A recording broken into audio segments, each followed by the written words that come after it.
All right, here we go. B-2 bombers seamlessly executing successful strikes on Iranian nuclear facilities. But Air Force leaders are still pushing to modernize America's military aircraft.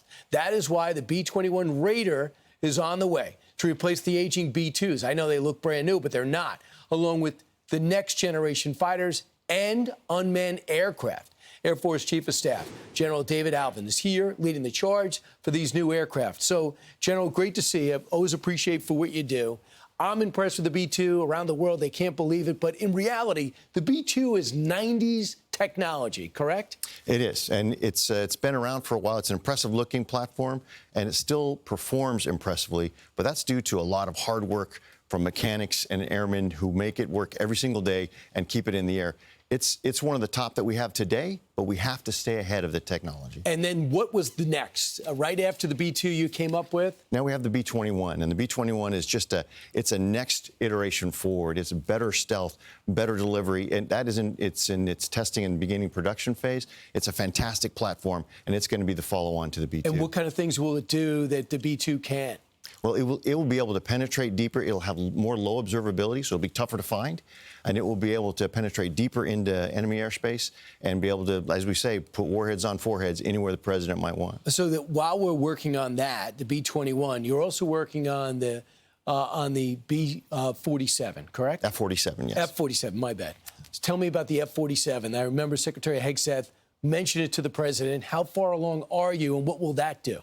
Well, it was a great day this spring when President Trump announced that we were going forward with the F-47. There was a competition that was had amongst industry, and Boeing won the competition. And that program is very far along in what we call the risk reduction phase, where you're learning the new technology, the new concepts, new ways of manufacturing. All those are brand new. And so now we're at the point where we're going to continue the building and the testing. We hope to have one flying within the next 3 years. So, General, we get concerned about cost overruns. You know, the Gerald Ford aircraft carrier that took forever and cost so much more.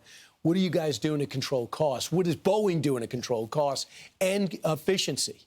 Well, I got to tell you, it's a long story, but it's a good story. Back in the 90s, in the early 90s, when the Cold War was over, there was a decision made that many of the industrial base had to shrink down. They had to do mergers and acquisitions, so we had fewer bigger companies, and that made the industrial base very brittle. We, as the Air Force, also outsourced some of our engineering talent and gave it over to the contractors. We're getting that back. Good. We're getting knowledge parity back now. We know as much about the design of this F-47 as industry does. And so that's where we're going to hold on to that and keep control of the design. So Air Force has always been a very desirable branch of government. For the longest time, we hear about recruiting was slumping. It's not the case anymore. Tell me about the Air Force and Space Force. I got to tell you, this is why I got to sneak out of the Pentagon today. After this show, I'm going to go and I'm going to swear in another 20 Americans who are going to join our Air Force out in Times Square.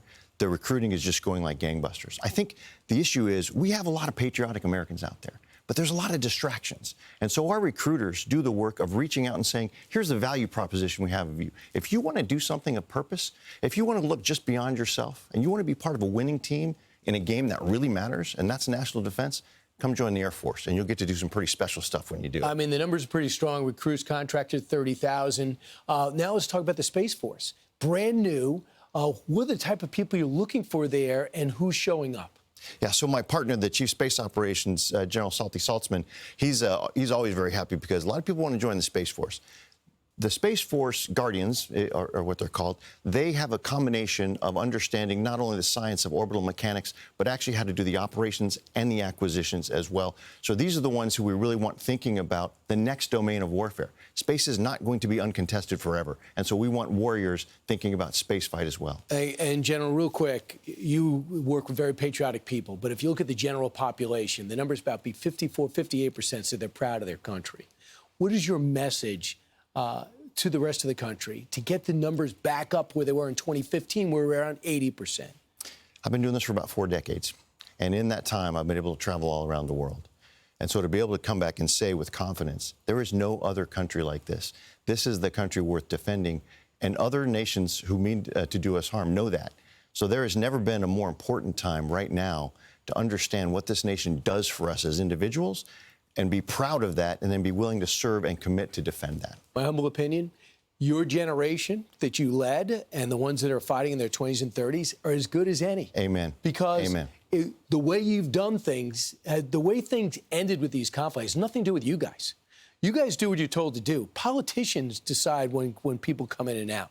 But when you look at the way you guys adjusted in real time in Afghanistan, Iraq, what you just pulled off in Iran, I think too many people take that for granted. Well, my role as the Chief of Staff of the Air Force, the President never gets any easy decisions. The President always has the tough decisions to make. So what the United States Air Force needs to provide him is options. You got it. Ways to do it from the pinprick to the full meal deal. And we can do all those for the President. That's what we owe him, and our airmen do it better than anybody. And we do. And they're looking out for all you guys. General David Alvin, thanks so much for everything you do and for everybody that's fighting and signing up. Thank you, Brian. Appreciate your story. Glad we got you out of the Pentagon for a day.